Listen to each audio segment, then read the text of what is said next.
আসসালামু আলাইকুম ওয়া রাহমাতুল্লাহি ওয়া বারাকাতুহু। আজকে আমরা জানব কিয়ামতের যেসব নিদর্শন মুসলিমদের বিপর্যয়ের সঙ্গে সম্পৃক্ত। আসমান, জমিন, গ্রহ, নক্ষত্র সবকিছুই মহান আল্লাহর সৃষ্টি করেছেন। যেদিন মহান আল্লাহর আদেশ হবে সেদিন সবই ধ্বংস হয়ে যাবে।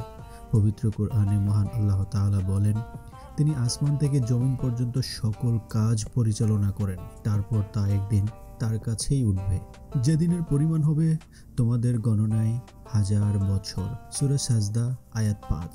আজকে আমরা এমন কিছু নিদর্শন জানব যেগুলো কোনো বিশেষ ব্যক্তি, সম্প্রদায় কিংবা ভূখণ্ডের মাঝে সীমাবদ্ধ নয়, বরং যেগুলো মানব সভ্যতা ও মুসলিম উম্মার ধারাবাহিক বিপর্যয়ের সাক্ষী। কিভাবে মানব সভ্যতার সমৃদ্ধি ও পূর্ণতার শিকড় থেকে ধীরে ধীরে ভাঙন ও পতনের তলানিতে তলিয়ে যাবে। মুসলিম উম্মাহ কিভাবে বিশুদ্ধতা ও পূর্ণতার শিকড় থেকে ফিতনা ফাসাদের পঙ্কিলতায় ডুবে যাবে। সেই দুঃখজনক বাস্তবতার চিত্রায়ন ফলে এগুলো আজ থেকে নয়, বহু শতাব্দী আগে থেকেই চালু হয়েছে, আজও চলছে। সময়ের বিবর্তনে ভবিষ্যতেও এগুলোর ভয়াবহতা আরও বাড়বে। কিয়ামতের যেসব নিদর্শন মুসলিমদের বিপর্যয়ের সঙ্গে সম্পৃক্ত: 1. সর্বগ্রাসী ফিতনার ছড়াছড়ি। 2. ফিতনার উৎস ও শয়তানের শিং। 3. ফিতনা থেকে দূরে থাকতে নবীজির কঠোর নির্দেশনা। 4. সামাজিক ও রাজনৈতিক ফিতনা। 5. অর্থনৈতিক ফিতনা। 6. ধর্মীয় ফিতনা। 7. প্রাকৃতিক ফিতনা। রাসূলুল্লাহ সাল্লাল্লাহু আলাইহি সাল্লামের আগমন ও প্রস্থান কিয়ামতের অন্যতম আলামত। একাধিক বিশুদ্ধ হাদিস দ্বারা বিষয়টি প্রমাণিত। আল্লাহর রাসূল সাল্লাল্লাহু আলাইহি সাল্লাম বলেছেন, আমি এমন এক সময় প্রেরিত হয়েছি যখন আমার মাঝে আর কিয়ামতের মাঝে এটুকু ব্যবধান রয়েছে মাত্র। একথা বলে রাসূলুল্লাহ সাল্লাল্লাহু আলাইহি সাল্লাম শাহাদাত ও মধ্যমা আঙ্গুল একত্র করে দেখান। সহিহ বুখারী হাদিস নম্বর 6505, অর্থাৎ 2 আঙ্গুলের মতো কাছাকাছি সময়। বুরাইদা রাদিয়াল্লাহু তাআলা আনহু থেকে বর্ণিত, আল্লাহর রাসূল সাল্লাল্লাহু আলাইহি সাল্লাম বলেছেন, আমিও কিয়ামত একসঙ্গে প্রেরিত হয়েছি। মনে হচ্ছিল আমার আগমনের সঙ্গে সঙ্গেই কিয়ামত হয়ে যাবে। মুসনাদে আহমদ 23413। ইবনে ওমর রাদিয়াল্লাহু তাআলা আনহু বলেন, রাসূলুল্লাহ সাল্লাল্লাহু আলাইহি সাল্লাম বলেছেন, আমি কিয়ামতের আগ মুহূর্তে প্রেরিত হয়েছি। মুসনাদে আহমদ হাদিস নাম্বার 5210। আউফ ইবনে মালিক রাদিয়াল্লাহু তাআলা আনহু থেকে বর্ণিত, রাসূলুল্লাহ পাক সাল্লাল্লাহু আলাইহি সাল্লাম বলেছেন, কিয়ামতের আগে 6টি বিষয় গণনা করো। 1. আমার ইন্তেকাল। 2. বাইতুল মাকদিস বিজয়। 3. এক মারাত্মক মহামারী যা তোমাদের ছাগলের পালের মতো বিলুপ্ত করে দেবে। 4. সম্পদের সমৃদ্ধি, ফলে কোনো ব্যক্তিকে তখন 100 দিনার দেওয়া হলেও সে খুশি হবে না। 5. এক ভয়ঙ্কর ফিতনা, আরবদের কোনো ঘর যার বাইরে থাকবে না। 6. এক সন্ধি যা তোমাদের ও রোমানদের মাঝে সংগঠিত হবে, কিন্তু তারা তোমাদের সঙ্গে বিশ্বাসঘাতকতা করবে, আর সেটি পতাকা তলে তারা তোমাদের বিরুদ্ধে যুদ্ধের জন্য বের হবে। প্রত্যেক পতাকার নিচে থাকবে 12,000 সৈন্য। সহিহ বুখারী হাদিস নম্বর 3176। এই হাদিস থেকে বোঝা যায় রাসূলুল্লাহ পাক সাল্লাল্লাহু আলাইহি সাল্লামের ইন্তেকাল কিয়ামতের নিদর্শন, কারণ এর মধ্যে দিয়ে আকাশের সঙ্গে মাটির সরাসরি সম্পর্ক চিরতরে ছিন্ন হয়ে যাবে। ওহীর দরজা বন্ধ হয়ে যাবে। পৃথিবী তার সার্থক সময় পার করে ফেলেছে, এখন শুধু কিয়ামতের অপেক্ষা। এজন্যই সাহাবীগণ নবী পাক ইন্তেকালের পর বলেছিলেন, তিনি যেদিন মদিনায় এসেছিলেন সেদিন সবকিছু আলোকিত হয়ে উঠছিল, আর যেদিন তিনি চলে গেলেন সেদিন সবকিছুই অন্ধকার হয়ে গেল। আমরা তাকে দাফন করে হাত ঝাড়তে না ঝাড়তেই নিজেদের অচেনা মনে হতে লাগলো। তিরমিজি হাদিস নাম্বার 3618। কারণ তার অস্তিত্বের সৌরভে সুরভিত পৃথিবী আর তিনিহীনা পৃথিবী কখনোই সমান নয়। তার ইন্তেকাল মুসলিমদের কোমর ভেঙে দিয়েছে, অসহায় করে ফেলেছে, তাদের নানা সংকট ও মুসিবতে জড়িয়ে ফেলেছে। স্বয়ং নবী পাক সাল্লাল্লাহু আলাইহি সাল্লাম সেটা জানিয়ে গিয়েছেন এক রাতে। তিনি সাহাবীদের সামনে আকাশের দিকে তাকিয়ে বলেন, তারকারা হলো আকাশের সুরক্ষা, যখন তারকাগুলো থাকবে না তখন আকাশ ধ্বংস হয়ে যাবে। তেমনি আমি আমার সাহাবীদের সঙ্গে সুরক্ষা, যখন আমি চলে যাব আমার সাহাবীরা বিপদে আক্রান্ত হবে। সহিহ মুসলিম হাদিস নম্বর 2531। আর হয়েছেও তাই। নবী পাক সাল্লাল্লাহু আলাইহি সাল্লাম চলে যাওয়ার পর থেকেই মুসলিম উম্মাহ ইতিম হয়ে গেছে, ধীরে ধীরে নানা ফিতনার মাঝে ডুবে গিয়েছে। আজ প্রায় 1500 বছর পরেও মুসলিম উম্মাহ প্রতিটি ক্ষণে তার শূন্যতা অনুভব করছে। তিনি না থাকায় নানা সংকটে জর্জরিত রয়েছে, বরং তিনি না থাকার চেয়ে মুসলিম উম্মার বড় বিপদ আর নেই। তিনি নিজেও সেই বাস্তবতা এভাবে বলে গিয়েছেন, আমার উম্মতের কেউ আমাকে হারানোর চেয়ে বড় কোনো মুসিবতে আক্রান্ত হবে না। ইবনে মাজা হাদিস নাম্বার 1599। বিভিন্ন হাদিসের আলোকে বোঝা যায় কিয়ামত অত্যন্ত সন্নিকটে, বরং কোরআনের বিভিন্ন আয়াতেই কিয়ামতকে কাছাকাছি বলা হয়েছে। আল্লাহ তাআলা বলেন, কিয়ামত অত্যসন্ন, চাঁদ বিদীর্ণ হয়ে গেছে। সূরা কামার আয়াত 1। আল্লাহ তাআলা আরো বলেন, মানুষের হিসাব কাছাকাছি এসে গেছে, অথচ তারা উদাসীন, বিমুখ হয়ে আছে। সূরা আম্বিয়া আয়াত 1।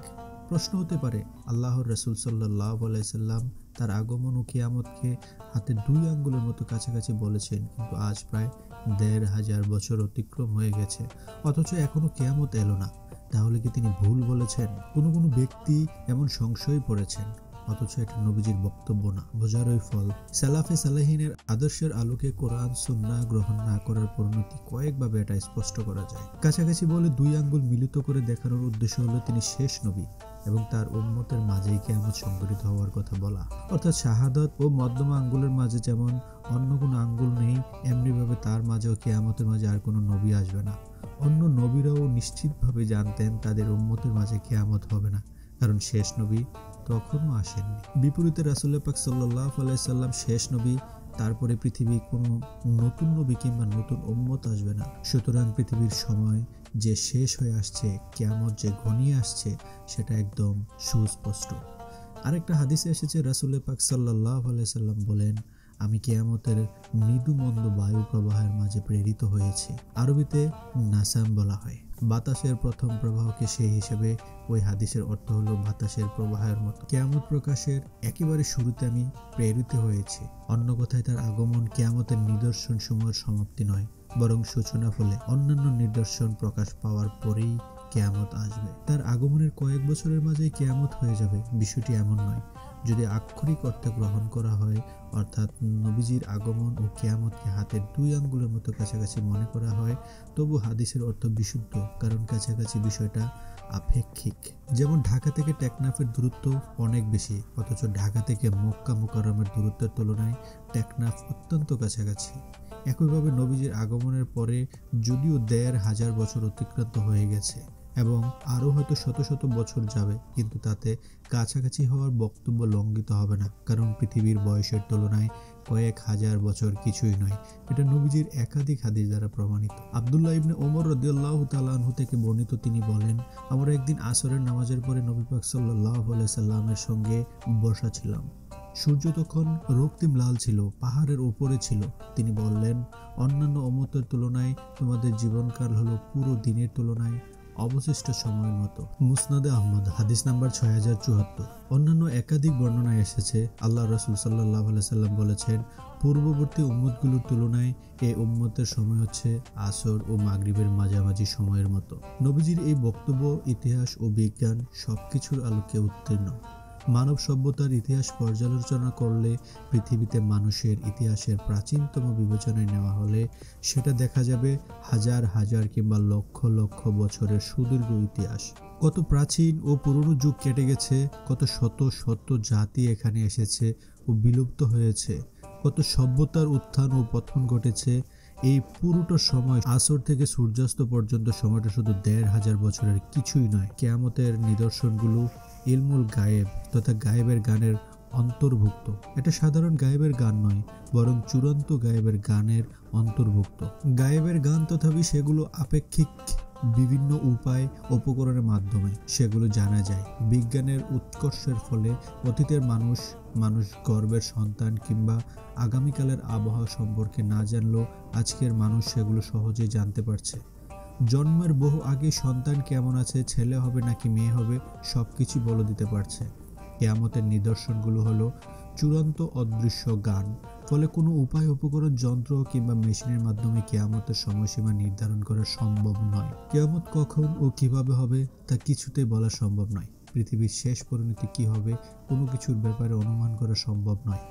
ঈসা আলাইহিস সালাম কখন পৃথিবীতে পুনরাগমন করবেন, এটা বিজ্ঞান কিংবা যন্ত্র দিয়ে খুঁজে পাওয়ার বিষয় নয়।